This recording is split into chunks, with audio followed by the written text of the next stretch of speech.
All right, guys, so we're going to talk, and we're skipping a couple of sections. We're skipping 2 sections in the book, but we're going to section 10.6. The reason we're skipping these 2 sections, they kind of just get you into the idea of something called the common logarithm and natural logarithm. I'm just going to talk for a few minutes about that, not go too far in depth with it.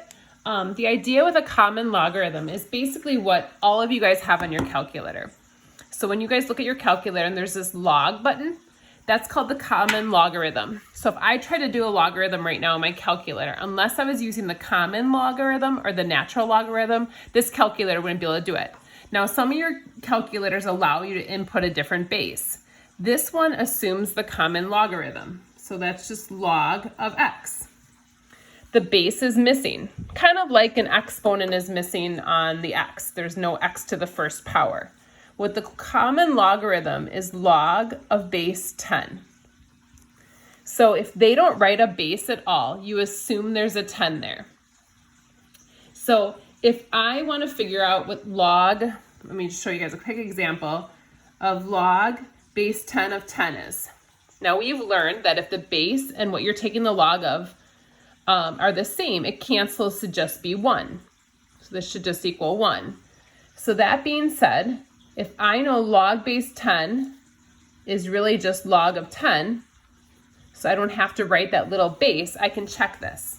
So log of 10 should just be 1, and it is.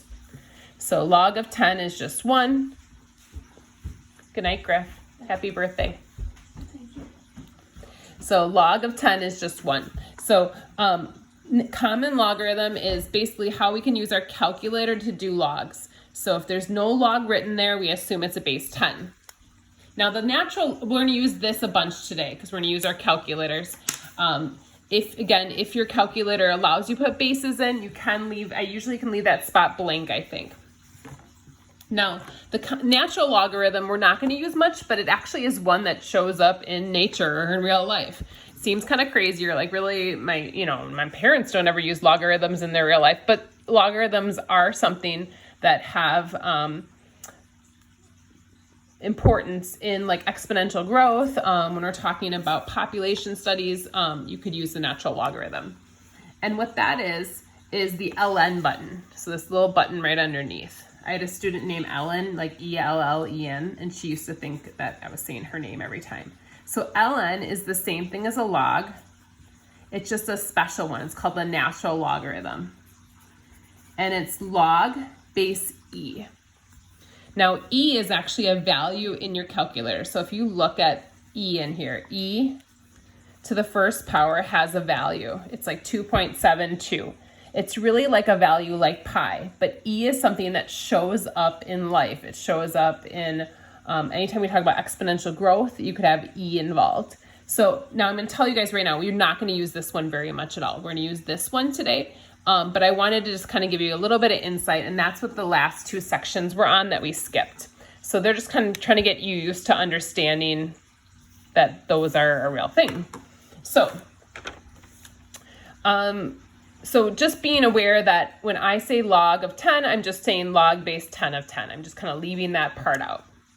So we're going to be solving exponential equations. I didn't say solving logarithmic equations, but we're going to be using logs to help us solve that.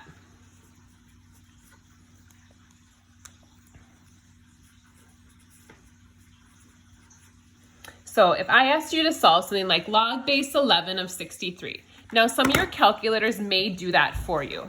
I don't want you guys to use your calculator. My calculator does not. If I do log of 11 of 63, that's not the right answer. So my calculator does not do that. I'm going to ask that those of you guys who have calculators who do, that you learn how to do this by hand as well. So I want to see this work. So I want to know what this equals. So I'm going to say, what does it equal? I'm going to say, does it equal x? So we're going to evaluate this. Now, if you guys remember, in order to solve this, we can change it to exponential form. So this is the base. So just a reminder,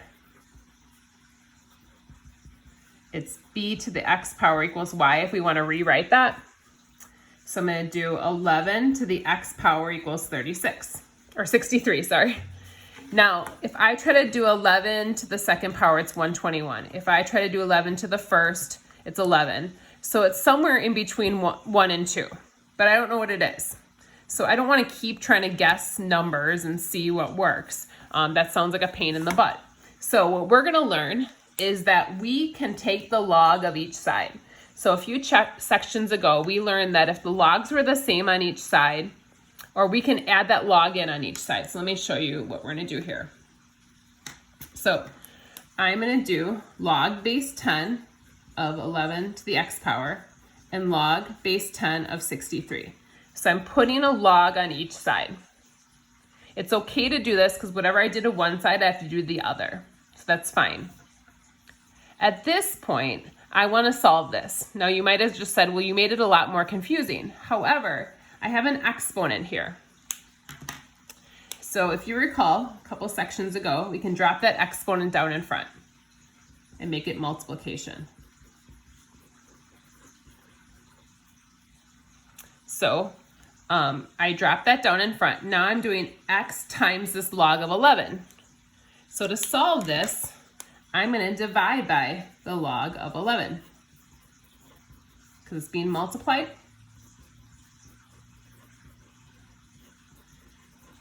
Now you might say this doesn't look any better. However, my calculator can do this now. It can do log of 63 and it can do log of 11. So I'm going to do that. I'm going to do log of 63. Now I have to close that parentheses off and divide it by the log of 11. And if you guys recall, I told you our answer is going to be in between 1 and 2, and it's 1.727. And I believe they're going to say it round to 3 decimal places. So this would be x is about 1.728. So problems like this, if I'm asking you guys to evaluate a logarithm and you can't figure out the exponent equals, you're going to try to solve by using logs on each side. So this is one type of problem we're going to encounter today. And we're essentially going to encounter, I'm going to do 4 examples with you, and this is the first of the 4 kinds. So there's going to be a problem similar to this one. I'm going to move along to another one. Now, if you are like, oh, I don't understand that, or I need another example, always feel free to shoot me an email. I'm glad to do another example with you, or even pick one out of the homework to do with you, and make sure you're feeling comfortable with it.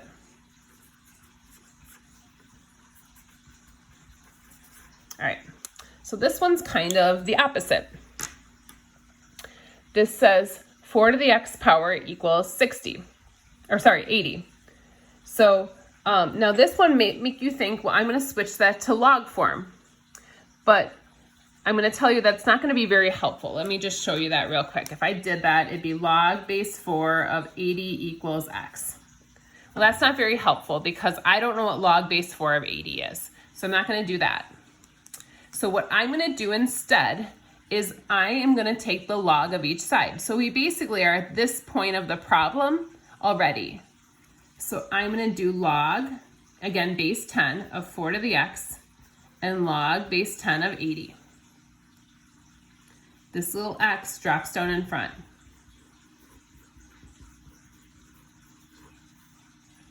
And then this is just multiplication, so I can do division.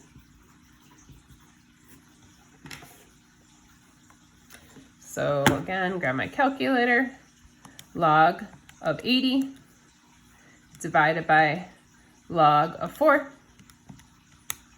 and I get 3.16. And if you go back and think about this, this is going to make sense because 4 to the third power is 64, but 4 to the fourth is a bigger number, so it's 3.161 for our x value. All right, I'm going to pause there. I'm going to do a couple more examples, but again, feel free to always let me know if you guys need more help. Just understand that turning in your homework just question marks is a little bit late at that point. So if you have questions, send a picture, send a problem, show me what you've started, and I can be glad to help you. But when you guys turn in the homework with question marks, at that point, I feel like we're beyond that day. So I need you guys to make sure that you guys are asking questions as you're doing the homework. So don't wait till the last second, please. So I'm going to pause the video and start a new one.